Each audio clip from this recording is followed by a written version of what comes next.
The laughter was cruel, but echoing off the marble columns of the Kensington ballroom like knives slicing through her. Amiya stood frozen, her hands trembling, holding a silver tray that now lay sideways on the floor, its contents spilled, broken porcelain teacups mixing with tiny slices of shame. "Look at her," one of the guests sneered, voice loud and unapologetic. "She's shaking like a leaf. Poor thing probably forgot how to serve after her husband dumped her." A wave of laughter followed. Not one person came to her defense. Not the house manager. Not the staff. Not even her ex-husband, who stood at the edge of the crowd, arm wrapped tightly around his new fiancée, young, sharp-featured, in a scarlet dress designed to be cruel in contrast to Amiya's plain black maid uniform. "Honestly, who would want her now?" someone else added, sipping champagne. "Divorced? A maid? She's used goods." The words hit like bullets. Used. Unwanted. Disposable. Amiya's knees buckled and she fell, not just from the slip, but from the unbearable weight of humiliation. The world spun as she hit the cold marble, breath catching in her throat. She could hear the gasps and mocking laughter, but mostly she heard silence in her own heart. The kind that comes when you finally believe what everyone's been saying about you. She was nothing. Less than nothing. She blinked back tears, trying to push herself up, when suddenly, everything stopped. The room went quiet. Heels paused mid-step. Champagne flutes froze midair. Conversations died in people's throats. Because someone had just walked in. And not just anyone. Elijah Cross. 6'3". Midnight black suit. Dark eyes that saw through lies. CEO of Crust. Billionaire. Untouchable. Unreachable. Until now. He didn't walk in like he belonged there. He walked in like he owned the world. And in many ways, he did. Every eye was on him. But his eyes were only on her. Lying there. On the ground. Broken. Humiliated. Trembling. His jaw clenched, and without a word, Elijah strode through the crowd. He didn't pause for handshakes. Didn't nod at the murmured, "Mr. Cross?" or the stunned gasps. He knelt beside her, and in one smooth, graceful motion, he wrapped one strong arm under her back and the other beneath her knees, and lifted her. Gently. Like she mattered. Like she was something fragile and precious. Amiya couldn't breathe. Her hands instinctively tried to push against his chest, but he only held her closer, eyes locked onto hers. "I've been looking for you," he whispered. Her lips parted. She didn't understand.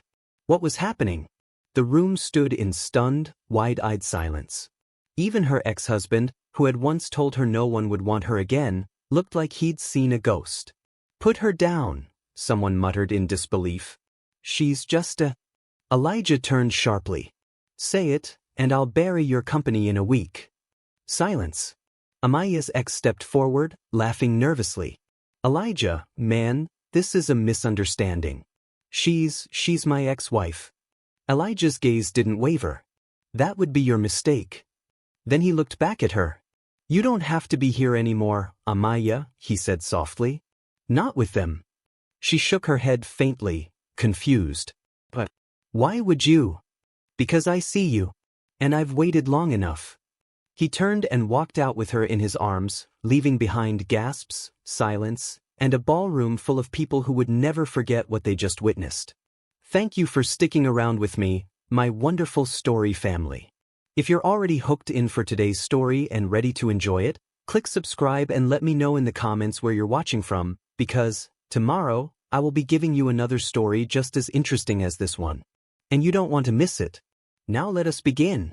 That night, the news spread like wildfire. Billionaire CEO carries Maid out of gala in stunning scene. Ex-husband watches as Elijah Cross claims his ex-wife. Who is Amiya, the mystery woman who stole Elijah Cross's heart? But none of the headlines could capture what Amiya felt in that moment, when a man who could have had anyone chose the one woman who believed she'd never be chosen again.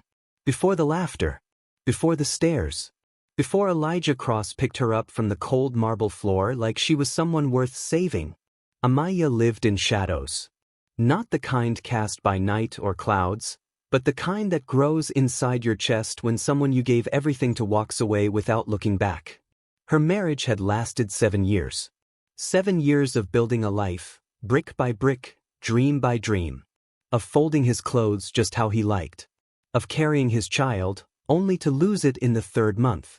Of staying silent when he came home late, reeking of perfume and excuses. Of pretending love was still there, because it was the only thing she thought she had left. But in the end he left anyway. For someone younger. Someone he called fresh. Someone who didn't smell like bleach and sweat after a 10-hour shift cleaning other people's lives. "You're not what I want anymore," he'd said, standing in the doorway of their tiny apartment. "You've changed." He meant, you've aged. You've cried too much. You've worked too hard. You're tired. You're not shiny anymore. And with that he was gone. Amiya moved into the servant quarters at Kensington Estate 6 months later. The job came through an agency. Cleaning. Cooking. Staying quiet. She told herself it was temporary. Just until she figured things out. But weeks bled into months, and soon she was invisible again. Just another maid in black and white. Just another forgotten woman. Still, she worked with dignity. She never asked for kindness. Never expected softness. The world had already taught her not to. But late at night, when the others were asleep, Amiya would sit on the edge of her narrow bed, staring out the small window, wondering, would anyone ever see her again? Would anyone choose her, not out of pity but out of love? Was that kind of love even meant for women like her anymore? Meanwhile, Elijah Cross had built his empire on silence and secrets. The world saw him as ruthless, focused, brilliant. They didn't know the nights he spent searching names in databases, chasing rumors, calling agencies under false names. Looking for her. They had met once. Briefly. Years ago. She had been volunteering at a shelter on Christmas Eve. He had come with his company for a photo op donation. She hadn't recognized him, just handed him a bowl of soup and smiled. That smile had stayed with him. It wasn't flirtatious. It wasn't desperate. It was warm. Pure. It was the kind of smile you remembered even when you had billions in the bank and no one you trusted to come home to.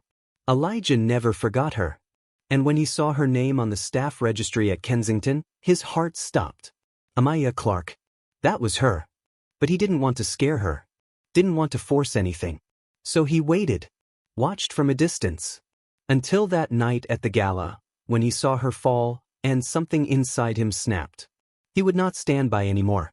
Back in her small room, the morning after the gala, Amiya stared at her phone. 37 missed calls. Some from old co-workers. Some from cousins she hadn't heard from in years. And 5 from her ex-husband. She didn't answer any of them. Because outside her window, a black SUV sat idling quietly. And she knew exactly who was in it. Have you ever stayed in something too long, because you thought no one else would choose you? Tell us how you found the strength to walk away, or how you're still learning. Amiya stood just inside the threshold of the estate gates, her coat wrapped tightly around her. The morning air was sharp, biting at her cheeks, but she barely noticed. Her breath fogged in the crisp cold as she stared at the sleek black SUV. The window rolled down slowly. "Elijah," she whispered. He was dressed down today. No suit. No bodyguards. Just a black cashmere sweater and still somehow the same commanding presence that had stopped an entire ballroom in silence the night before. "I didn't want to leave yesterday without making sure you were okay," he said. "I'm fine," she lied. He gave her a look. Not judgmental. Not pitying. Just observant. "You don't have to lie. Not to me." Amiya swallowed hard, her voice barely above a whisper. "Why are you doing this?" There was the question burning in her chest all night. "Why me? What could he possibly want from a woman like me?" Elijah's expression didn't change. "Because I've been looking for you." "You don't even know me," she said. He shook his head. "I know enough. I know the way you held yourself up in a room full of people trying to tear you down. I know you didn't deserve the way he treated you. And I know you think you have nothing left to offer. But you're wrong." Amiya took a shaky breath. The words stung, not because they were cruel, but because they felt too kind. Too impossible. "You don't need to rescue me," she said softly. I'm not some story you can fix." I'm not trying to fix you, Amiya, he replied. I just want to give you the choice to stop surviving and start living. Silence. Then he added, come with me. Just for a few days. No expectations. No strings. I have a property up north. Quiet. No press. No people. Just peace. Amiya looked away. I don't even have clothes for a trip like that. Then we'll get some. And my job. I'll handle it. She shook her head again, overwhelmed. You make it sound so easy. He smiled faintly. It's not. But that doesn't mean it's not worth it. She looked at the car, at him, at her own reflection in the window. The woman she saw didn't look like someone who should be anywhere near a man like Elijah Cross. She looked tired. Hollow. But when she looked into Elijah's eyes, she saw something terrifying. She didn't say yes. Not yet. But she walked toward the SUV anyway. And he opened the door for her like she was already his equal. They drove in silence for miles.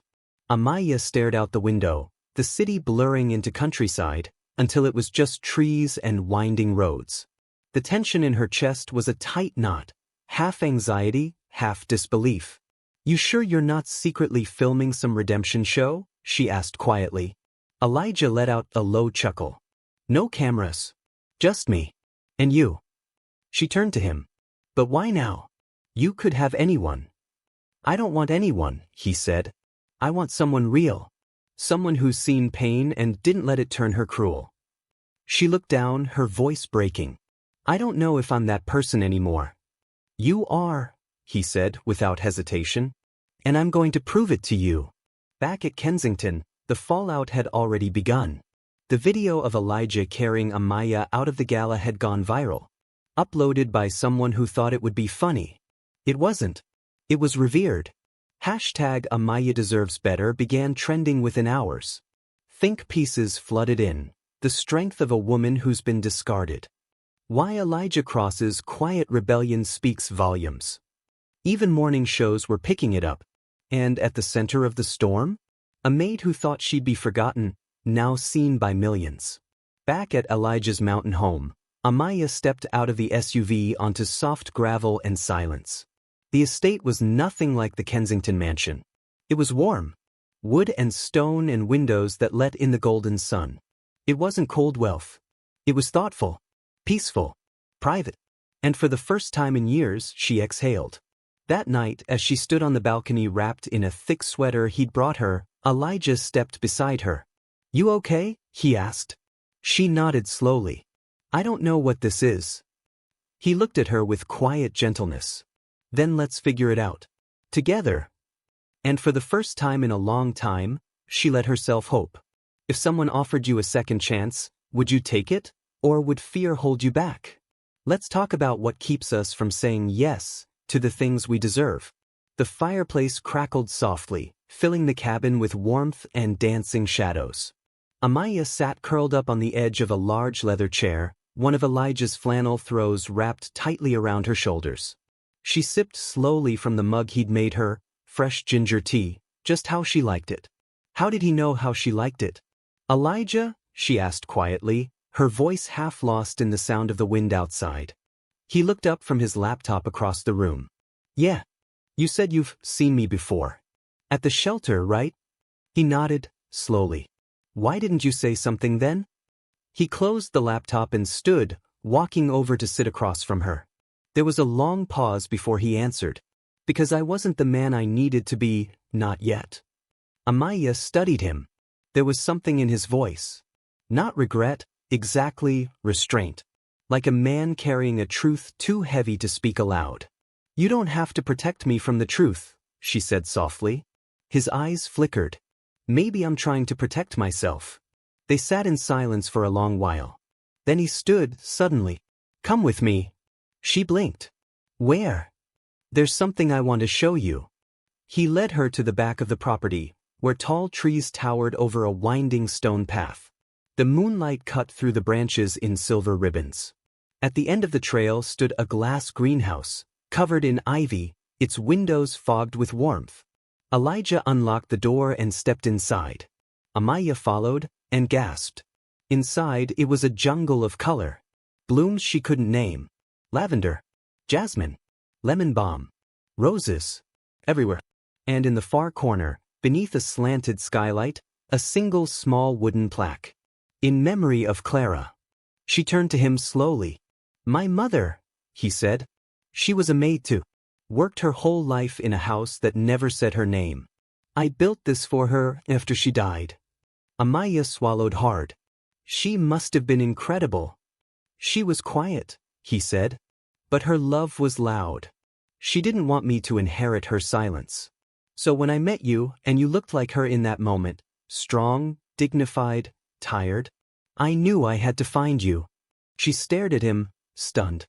You built this, she whispered, in her honor? He nodded. Then why do you hide so much of yourself? He didn't answer at first. Then, because I know what it's like to be wanted for the wrong reasons. I don't want to do that to you. The air between them shifted. She stepped closer. Elijah, you're not doing anything to me, she said softly. You're giving me room to breathe. That's something no one's given me in a long time. He looked down at her, his breath catching for just a second. Then he said it, quiet but raw. I don't know how to love someone who's real. But I want to try. That night, Amiya lay in the guest bedroom staring up at the ceiling. Sleep didn't come easily. Not because she was afraid, but because, for the first time, she wanted something. Not safety. Not peace. But how could she be sure this wasn't just a moment? A beautiful illusion? What if she let herself fall, and it all vanished again? The next morning, she woke to a soft knock on her door. When she opened it, a small package lay on the floor. Inside, a delicate silver necklace. And a handwritten note. No one can erase your worth. Wear this not because you're mine, but because you've always belonged to yourself first. Elijah. She stared at the note for a long time. Then she placed the necklace around her neck. And for the first time in a long, long time, she smiled. But outside their peaceful world, a storm was brewing. The press had found out her name. Her ex-husband was giving interviews. And someone had just leaked a very personal photo of her from her past. The shadows weren't done with Amiya. Not yet. The fireplace crackled softly, filling the cabin with warmth and dancing shadows. Amiya sat curled up on the edge of a large leather chair, one of Elijah's flannel throws wrapped tightly around her shoulders. She sipped slowly from the mug he'd made her, fresh ginger tea, just how she liked it. How did he know how she liked it? Elijah? She asked quietly, her voice half lost in the sound of the wind outside. He looked up from his laptop across the room. Yeah. You said you've seen me before. At the shelter, right? He nodded, slowly. Why didn't you say something then? He closed the laptop and stood, walking over to sit across from her. There was a long pause before he answered. Because I wasn't the man I needed to be, not yet. Amiya studied him. There was something in his voice. Not regret, exactly restraint. Like a man carrying a truth too heavy to speak aloud. You don't have to protect me from the truth, she said softly. His eyes flickered. Maybe I'm trying to protect myself. They sat in silence for a long while. Then he stood, suddenly. Come with me. She blinked. Where? There's something I want to show you. He led her to the back of the property, where tall trees towered over a winding stone path. The moonlight cut through the branches in silver ribbons. At the end of the trail stood a glass greenhouse, covered in ivy, its windows fogged with warmth. Elijah unlocked the door and stepped inside. Amiya followed, and gasped. Inside, it was a jungle of color. Blooms she couldn't name. Lavender, jasmine, lemon balm, roses, everywhere. And in the far corner, beneath a slanted skylight, a single small wooden plaque. In memory of Clara.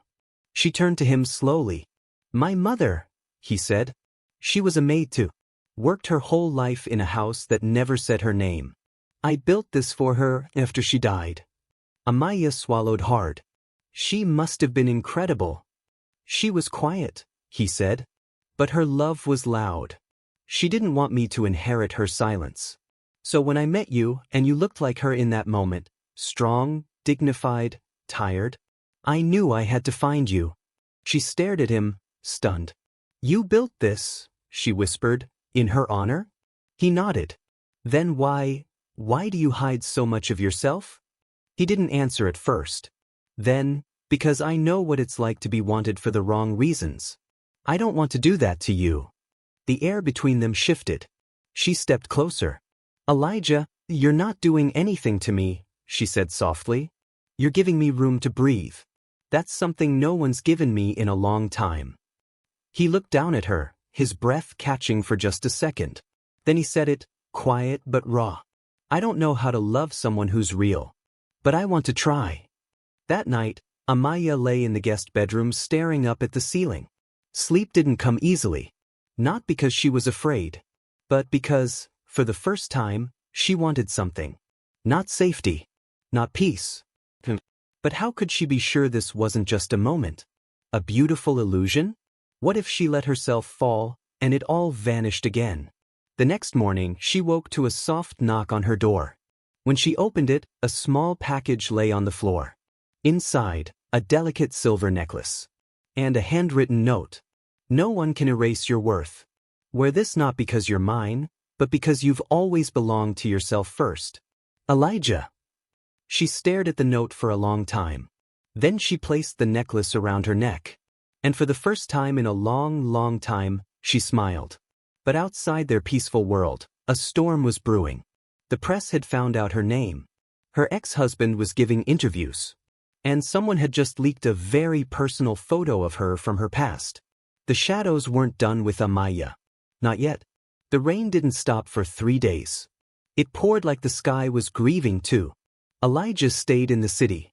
Not at his penthouse, not at his office. He stayed 3 blocks from Amiya's apartment, at a short-term rental no one knew about. He didn't force his way back in. He didn't show up unannounced. He waited. Every day he sent a text. Just one. Morning. I hope you're okay. I'm here when you're ready. I made the soup you liked. Left it by your door. Thinking of you. Not trying to fix anything. Just letting you know you're not alone. Amiya never responded. But she read every word. She told herself she was protecting her heart. That letting him in now would undo the progress she'd made. She'd spent so long surviving, she wasn't sure she even knew what love looked like anymore. And as much as she wanted to believe in him, a part of her still believed she didn't deserve him. She didn't have his money, his power, his safety net.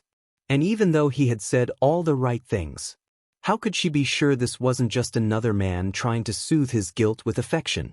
Then came the phone call that unraveled everything. It was from her old manager at Kensington. Amiya, I didn't know who else to call. Something's happening. What do you mean? She asked, her voice tense. Elijah's company, it's in free fall. What? There was a leak. Someone released confidential documents, personal stuff. Old family court records, employee disputes, financials. It's ugly. The board's panicking. They're talking about removing him as CEO. Amiya's heart stopped. I think this is connected to what happened with you. That night she went to him. Not because she was ready to forgive. Not because she felt safe. But because she had to know. He opened the door before she even knocked. I heard, she said. About the board. The leak. He nodded slowly. It's true. She stepped inside, dripping from the rain. Why didn't you tell me? Because it's not your burden to carry. Her voice rose. But it is. I'm not a symbol, Elijah. I'm a woman. And if this is going to work, if we're going to work, you can't just decide which parts of the pain I get to share. He stared at her, chest heaving. I didn't want you to feel like you had to stay. Like your love was a rope tying you to my failure. She looked at him with tears welling in her eyes. Don't you get it? I was never afraid of your failures. I was afraid of being abandoned when you finally saw mine. Silence. 2 broken hearts. 1 raw room. She turned to leave. Maybe we're not ready for this. His voice cracked behind her. Then what have I been fighting for? Amiya paused. I don't know, she whispered. But I'm tired of fighting without knowing if we're fighting for the same future. That night, Elijah sat alone in the dark. His company, The empire he'd built in memory of his mother was slipping through his fingers. He could lose everything. And he'd already lost the one woman who'd made any of it mean something. He picked up the photo of her again. The one in the greenhouse. The one where she was laughing. Free. And for the first time in years, Elijah wept. Not for the business. Not for the press. But for the man he had almost become, and the woman he might still lose. Elsewhere, Amiya lay awake, staring at the ceiling. She was tired of being strong. Tired of running. Tired of being resilient, when all she wanted was to be held. And in the quiet darkness of that night, she realized something. Maybe love wasn't about being unbreakable. Maybe it was about being broken, together. The sun was rising. Faint golden light spilled through the apartment blinds, casting shadows across Amiya's bare floor. She sat on the edge of her bed, legs pulled to her chest, her phone in her hands. She hadn't slept. Not really. Too many thoughts. Too many what-ifs. But somewhere between midnight and morning, a voice inside her, soft and scared, had whispered, "You're not broken. You're just healing. And you don't have to do it alone anymore." She opened her texts. There were no new messages from Elijah this time. He'd finally stopped reaching out. And that's how she knew he wasn't trying to win her anymore. He was giving her the space to choose him, if she wanted to. She stood slowly, got dressed, tied her hair back, and then she picked up the necklace she'd once left behind, and put it on. Meanwhile, across the city, Elijah sat on the roof of his building, watching the skyline he had once dominated. He was tired. Not physically, soul-tired. He had spent his whole life trying to build something strong enough to keep the world out. Of power. Distance. But now, in the aftermath of losing Amiya, losing control of the company, losing the illusion of invincibility, he saw it clearly. He had never really built a life. He had built a fortress. But love? Love didn't live behind walls. His assistant arrived quietly with an envelope. "The board voted," she said gently. "You're no longer He nodded. No rage. No panic. Just stillness. "Thanks, Marissa." She hesitated. "There's one more thing." She handed him a letter. Elijah opened it and froze. Inside, a photo of his mother, cleaning the floor at one of the estates. Face down. Forgotten. And a handwritten note. This was leaked by someone on the board. "Your mother's memory is being used as a weapon. I thought you should know." His hand shook. Rage boiled in his chest. But underneath it, something steadier pulsed. It's not about reclaiming power anymore. It's about reclaiming her story. That afternoon, Elijah held a press conference. Not to save his job. Not to defend himself. But to tell the truth. He stood behind the podium, cameras flashing. "I'm not here to explain away the photos or the fallout. I'm here to own what matters." He held up the photo of his mother. "This is Clara Cross. My mother. She was a maid. A mother. A survivor. She raised me to work for what matters, and to never be ashamed of where I came from." He took a deep breath. "And the woman they tried to humiliate, Amiya Clark, is not a scandal. She's a mirror. A reminder that dignity doesn't come from money. It comes from how you rise when the world tries to tear you down." He looked straight into the cameras. "I love her. I respect her. And I won't let silence speak louder than truth anymore." The world watched in stunned silence. And on the other side of the screen, Amiya saw everything. That evening, Elijah returned to the greenhouse. It was quiet, still, the air thick with jasmine and memory. He sat beside the plaque for his mother, hands folded, heart open. "I'm sorry I let you down," he whispered. "I thought I was honoring you by staying strong, but I was just hiding." His voice cracked. "I met someone, Mama. She's stronger than I'll ever be. And I almost let her go." He pressed his forehead to the plaque, whispering, "Please help me find the right way back." He didn't hear the footsteps behind him, didn't notice the quiet gasp, until a voice, soft certain, said, "You already found it." Turned. Amiya, standing in the doorway, wearing the necklace, eyes full of tears. "Elijah," she whispered. "I saw the conference." He stood slowly unsure. I meant every word. She nodded. I know. Silence wrapped around them. Then she stepped closer. I've been running from love my whole life, she said. Because it never stayed. But you didn't run, Elijah. Even when I pushed. Even when I broke. Her voice wavered. I don't want a perfect man. I want a man who sees me, even when I don't see myself. I think that's you. He stepped forward, eyes searching hers. You think? She smiled through tears. I know. And then, finally, he kissed her. So, sure. Sacred. A kiss that wasn't about rescue or romance, but recognition. 2 souls. 2 storms. 1 safe place to land. The gala was even bigger than the first. The same marble floors. The same crystal chandeliers. The same eyes, filled with judgment and envy and shallow curiosity. But this time, Amiya didn't walk in as a maid. She walked in beside Elijah Cross. Chin high. Shoulders back. Wearing a midnight blue gown that shimmered under the light like the sky just before dawn. The room fell silent. A whisper rippled through the crowd like static. That's her. The maid. The one he chose. But the looks were different now. Not pity. Fear. Respect. Because she hadn't disappeared after the scandal. She'd risen. And now she was standing beside power, not because she needed it, but because she had her own. The host of the gala stepped forward awkwardly.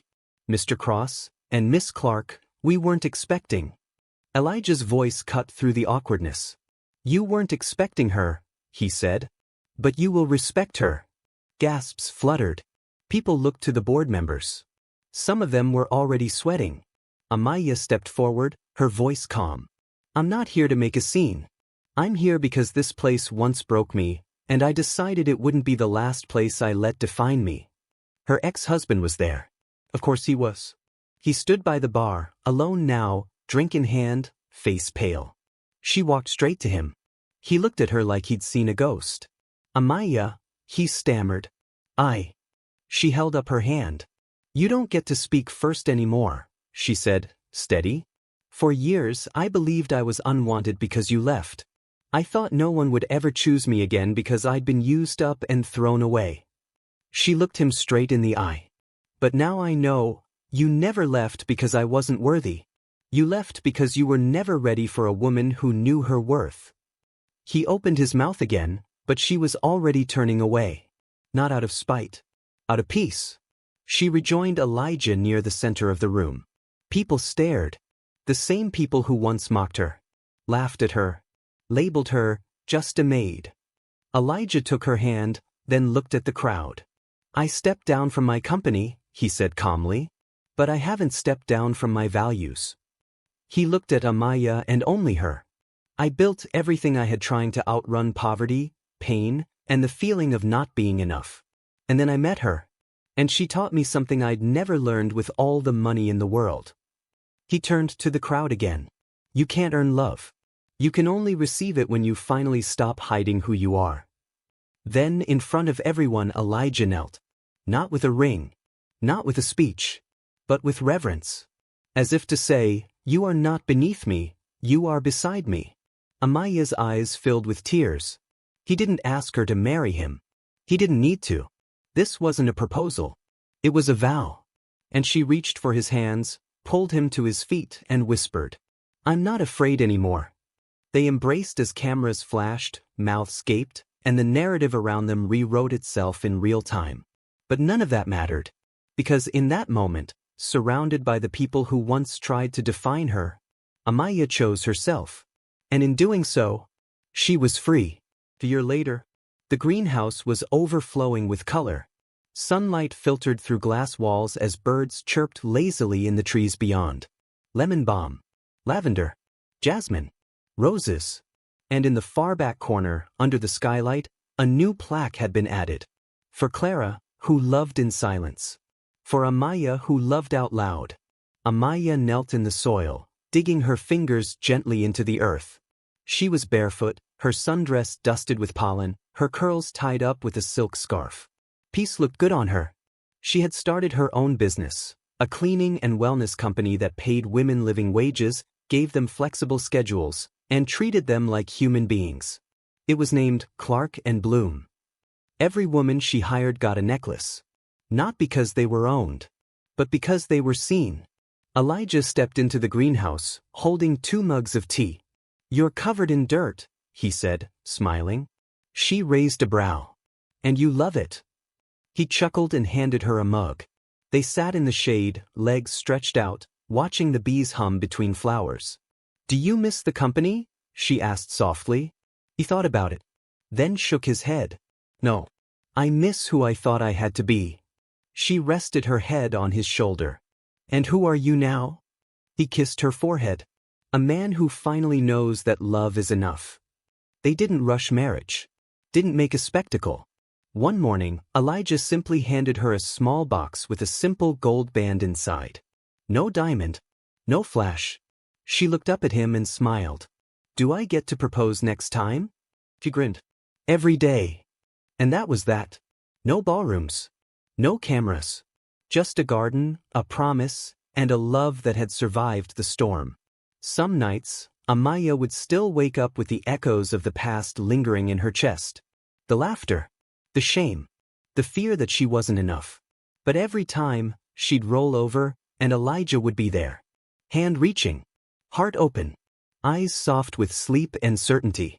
And every morning, she'd look in the mirror, not to check for flaws, but to remind herself, I was never broken.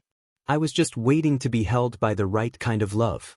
And once a month, she'd return to the Kensington estate, not to work, to lead workshops for the women on staff.